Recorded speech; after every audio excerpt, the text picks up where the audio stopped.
Washroom में जाके वो लोग अपना बुर्का उतारते, पूरा मेकअप करते, बाल बनाते, सब वक्त करके तैयार होके वो लोग आके अपने डेस्क पे बैठते। सबसे पहला फितना बने इसराइल में अगर कोई चीज़ की वजह से हुआ तो वो औरत की वजह होंगे कि जिनकी बच्चियां जवान हो चुकी है और वो उनके ड्रेसिंग पर ध्यान नहीं दे रहे। हिजाब पहनो ए मेरी बहनों, हिजाब पहनो। बाहर साइड क्या क्या चीज़ हो रहा है स्पेशली अपनी मुस्लिम लड़कियों के साथ, और मुस्लिम लड़की क्या क्या कर रहे हैं उसके ऊपर थोड़ी सी रोशनी डालेंगे। शहजाद भाई आप बोले। कुछ चीज़ें हैं, कुछ एक्सपीरियंस की है मैंने चीज़ें, ऑफिस में काम करता हूँ तो। नबील भाई कैसा है? बिलाल भाई, मैं यहाँ पे था नहीं काफ़ी साल से, मेरे जैसे स्टडीज़ कंप्लीट हो गई, मैं बाहर चला गया था और 5 साल तो बाहर ही था। वहाँ उस वक्त में मेरे को ये सब चीज़ें एक्सपीरियंस नहीं हुई कि आखिर क्या चल रहा है अपने यहाँ पे। फिर मैं 2020 जनवरी से मैंने यहाँ पर जॉब ज्वाइन किया। तो जैसे कॉल सेंटर और डेटा सेंटर होता है, अभी इंडिया में वही जॉब मिलते हैं, कॉल सेंटर, डेटा सेंटर। तो बैक ऑफिस लाइन में मैंने जॉब ज्वाइन किया। वहाँ पर मैंने देखा कि जैसे अभी बहुत सारे लोगों से हमारी मुलाकात होती है रोज़ की लाइफ में, लड़के हैं, लड़कियाँ हैं, हमारे रिलीजन के हैं, मुस्लिम है, दूसरे रिलीजन के हैं, गैर मज़हबी है।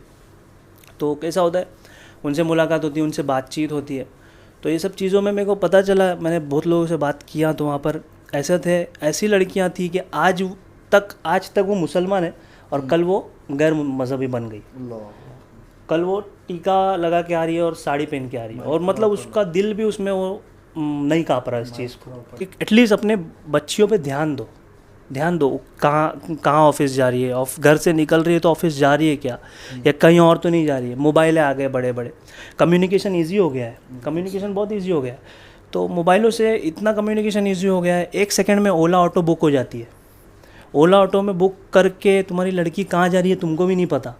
खुशहाल वो लोग अगले दिन ऑफिस में आके किस्से सुनाते अपने, समझ, खुशहाल किस्से सुनाया जाते हैं, अपने दोस्तों को सुनाती है कि यार कल तो मैं गई थी इसके साथ, तो अल्लाह अकबर। तो उसमें अपनी मुसलमान लड़कियां भी है।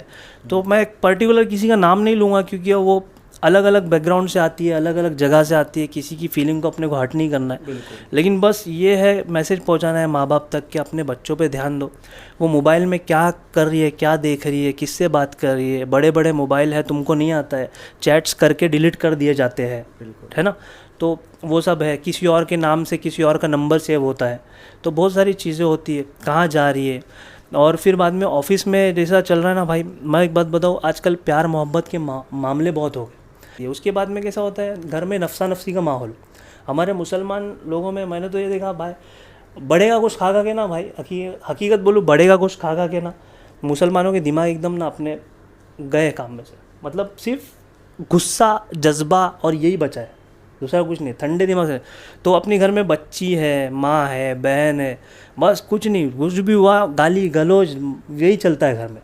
तो उससे क्या होता है, अपनी बच्चियाँ ना फ्रस्ट्रेट हो जाती है, और फिर वो जब घर से बाहर निकलती है तो घर में उसको चिड़चिड़ा माहौल है, और बाहर फिर उसको कोई प्यार करने वाला मिल जाता है।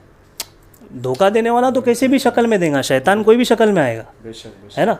तो वो मिल जाता है, तो उसको घर वाले बुरे लगते, और फिर उसको वो उससे प्यार हो जाता है। वो जो भी हो जाता है वो टेम्पररी रहता है, फिर वो उस लेवल तक चले जाते।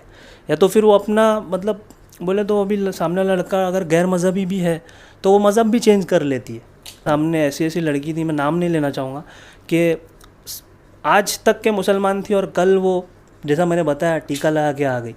लेकिन लिटरली मैंने देखा हो नबील, हमारी लड़कियाँ आती है ऑफिस में, बुरखे में आती है, नो डाउट बुरखे में आती है, घर से निकलती है बुरखे में आती है, आते बराबर वॉशरूम में जाते हैं वो लोग। वॉशरूम में जाके वो लोग अपना बुरखा उतारते, पूरा मेकअप करते, बाल बनाते, सब वक्त करके तैयार होके वो लोग आके अपने डेस्क पे बैठते, ठीक है। उनके कपड़े, उनका लिबास आप देखोगे ना, मतलब इतना टाइट कपड़े, और ऐसे स्किन टच वाले कपड़े भी जो निकले हैं ना, वो यानी कितना भी ईमान वाला आदमी हो जाओ, वो भी, उसकी भी नज़र ये हो जाएगी। तो इस तरीके से चल रहा है। तो फिर वो तो वहाँ पे तो ऑफिस में ऑलरेडी फिर दूसरे लोग हैं जो, तो वो लोग तो पहले फिसल जाते हैं भाई, फिर वो सब चीज़ें चलते रहती है ऑफिस में। क्योंकि एक औरत जो है ना, सबसे पहले बहक जाती है। औरत सबसे पहले बहक जाती है क्योंकि शैतान सबसे पहले औरत को ही बहकाता है। तो कैसा होता है, अभी माँ बाप ध्यान रखेंगे ना नबील, तो ऐसा रहता है कि हमारी बच्ची कहाँ जा रही है, क्या कर रही है, ये एटलीस्ट इस सब चीज़ों का अपडेट रखना है। उसके आसपास में कौन है उधर, उनकी मैडम है, बॉस कौन है, उनके कांटेक्ट नंबर रखना है, ऑफिस पहुंच रही है कि नहीं पहुंच रही है, ये सब चीज़ों का ध्यान रखना है। लेकिन नहीं, अभी माँ बाप भी अपने बोलते हैं ना घर की पंचायतों में लगे रहते हैं, मतलब इसके घर में वो हो रहा, उसके घर में वो हो रहा, तो फिर उसमें ये नहीं देखते कि अपने घर में क्या हो रहा है। तो ये चीज़ें थोड़ी सी मिस आउट हो जाती है, जो कि अपने घर की इज्जत जा रही है, फिर वो जब पूरी चली जाती है ना इज्जत, तब आँख खुलती है, अरे यार ये हो रहा था अपने घर में, अपने को नहीं मालूम पड़ा। सही बात। तो पहले इस पे से एक्शन लिया जाए तो अच्छा रहेगा। कि जो एक पॉइंट मैं बोलना चाहूँगा कि कुछ लोग अपने मुस्लिम पेरेंट्स की ऐसी मेंटेलिटी बन गई कि हमने हमारी लड़के को इतना पढ़ाया है तो अब हमें वो रिटर्न दे, बराबर। तो ये हिसाब से भी जॉब के लिए भेजते हैं। रसूलुल्लाह सल्लल्लाहु अलैहि वसल्लम की एक हदीस का मफहूम खुलासा है कि सबसे पहला फितना बने इसराइल में अगर कोई चीज़ की वजह से हुआ तो वो औरत की वजह से। देखो एटलीस्ट कौम की फ़िक्र नहीं है ना, तो अपने घर की फ़िक्र करो, क्योंकि ये जो चीज़ें बिलाल भाई ने भी पिछले बयान में बताया था कि ज़ीना और नशे को हमारे मोहल्ले से काफ़ी दूर समझा जाता था, लेकिन आज हमारे मोहल्ले में रगों में घुस गया है। तो अल्लाह माफ़ करे, ये चीज़ जब अपन कौम की फ़िक्र न करें तो खुद की इस डर से करें कि कहीं अब हमारे घर में ना घुस जाए। उस दिन हमारे यहाँ के जामा मस्जिद के इमाम साहब बता रहे थे कि 5000 रजिस्टर्ड महाराष्ट्रियन जो मुस्लिम कम्युनिटी के बच्चियाँ थे, उन्होंने रजिस्टर्ड गैर मुस्लिमों से निकाह करके पिटीशन डाल दिया है। ये इतना आम हो गया ना। तो अव्वलन तो इस्लाम में औरत का घर से बाहर निकलना ये ऐसी चीज़ है कि पसंद नहीं किया गया है, लेकिन कोई सख्त मजबूरी में अगर जाना है तो पर्दे का पूरा एहतमाम करे। लेकिन जैसा आपने ही बताया कि पर्दे में आती है लेकिन वॉशरूम में जाके जो है अपने हिजाब उतार देती है और सर दज के ऐसे कपड़े पहन के आती है कि इंसान उसके तरफ रागिब हो जाए। तो औरत को तो फितना ही बताया गया है कि इन सब चीज़ों से मतलब अगर हम अभी भी फ़िक्रमंद नहीं होंगे कि जिनकी बच्चियां जवान हो चुकी है और वो उनके ड्रेसिंग पर ध्यान नहीं दे रहे, वो उनको मोबाइल तो दे रहे लेकिन उस पर कैद नहीं लगा रहे, वो किससे बात कर रही है, क्या कर रही है, रात को क्यों जाग रही है, रात को घर से देर क्यों आ रही है, ये सवालात भी करना हम ऐप समझ रहे और माँ बाप लाड़ प्यार में फिर इसको अच्छा समझ रहे। तो ये हमारी जो है गुमराही की निशानी है। आज पहनना ओढ़ना सब चीज़ें जो है ना, सब मतलब हमारे हदीसों के हिसाब से है नहीं, हमारी नबी की सुन्नतों के हिसाब से है ही नहीं कुछ भी। जो चल रहा है ना बस वो, हाँ, जो टीवी सीरियलों में देख रहे, जो वीडियो में देख रहे, जो 15-15 सेकंड की टिकटॉक वीडियो में देख रहे, बस वही कर रहे रियल लाइफ में भी। वैसे ऐसा टाली बजा के जो मेकअप में हो जाता है चेंज, तो वही सब चीज़ें हो जा रही है आजकल।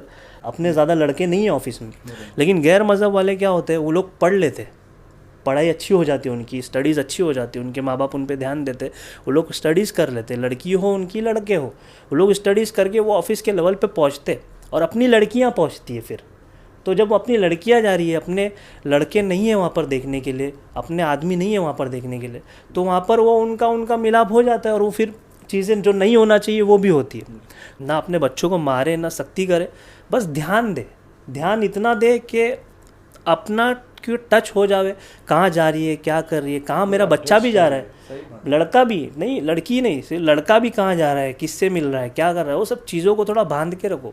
क्योंकि जो 18 साल से ना बिल 24 साल की उम्र रहती है ना, ये बहुत अल्लड़पने की उम्र रहती है। इसमें बच्चा शैतान बन जाता है, बहुत बहक जाता है और बहुत गलत रास्ते पे निकल जाता।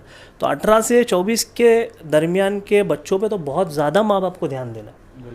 असल जो ये चीज़ हो रही है हमारे माशरे में, क्या हम हमारे घरों में औरतों में तालीम नहीं कर रहे, इस्लाम के बुनियादी मसाइल नहीं बता रहे, अकायद नहीं बता रहे, और औरत क्या रोल प्ले करती है वो नहीं बता रहे, औरत की इज़्ज़त कितनी सरमाया रखी गई है ये नहीं बता रहे। क्योंकि हमारे घरों में तालीमात नहीं हो रही है, दीन के लिहाज से कोई बताया नहीं जा रहा है, उनको दुनिया ही बताई जा रही है, आखिरत के बारे में तालीम ही नहीं दी जा रही है। असल तो आखिरत है ना, हमेशा हमेशा रहने वाली ज़िंदगी है, कि यहाँ थोड़ा सा मज़ा करके आखिरत में हमेशा की सज़ा कौन लेना चाहेगा। ये बातें कान पर आई नहीं है। मर्द हजरात का क्या है, मस्जिद में कई बयान चल रहा है तो बैठ लेते, कहीं से सुन लेते दोस्तों के ग्रुप में। अक्सर जो बैक रहती है वो ख़वातीन रहती है कि इनको बताने वाला कोई नहीं होता है। तो इनको अपने मर्दों को चाहिए, अपने घर के बड़ों को चाहिए कि अपनी औरतों में, अपनी बच्चियों में तालीम करे, प्यार से तालीम करे, शफ़क़त से उनको एक दो हदीसी रोज़ाना की पढ़ ले, सुना दे, तो माशाल्लाह ये उनको राह रास्त पर लाएगी। यही इसका एक वाहिद इलाज है कि हम दीन की तरफ आए।